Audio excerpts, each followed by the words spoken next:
jingle. It celebrates Tāmaki Makaurau, Auckland. She sings about the resounding tides, the mountains full of stories, a place in paradise. So whakarongo mai, take a listen. This is our home, as we say in Māori, koinei tō tātou kāinga. Ko ngā tai e papaki nei, ko ngā maunga kōrero, koinei tō tātou kāinga, kia puna tōnu rā.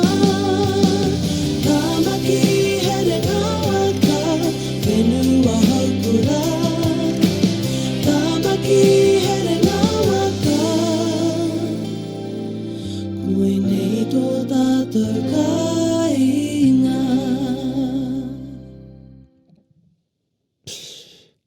So I think about hearing that on the radio, and I think about my dad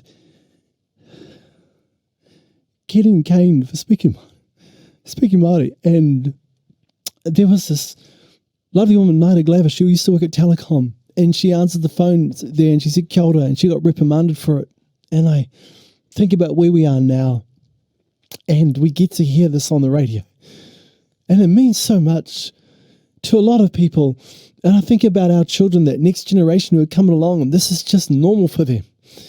And yet for so long, it wasn't. And I'm so proud that we're doing this, not just because we want to do the right thing or seem to be whatever, but just doing it because we should, you know? And it really means a lot. And I'm just so proud that we get to do this here on our little radio show, on our little radio station. And it means a lot. So kia ora to everybody, kia ora to Hemi, kia ora to Waimarie, and kia ora to everybody at the Breeze who's been behind this. It's just an incredibly proud moment for me personally. For all of us.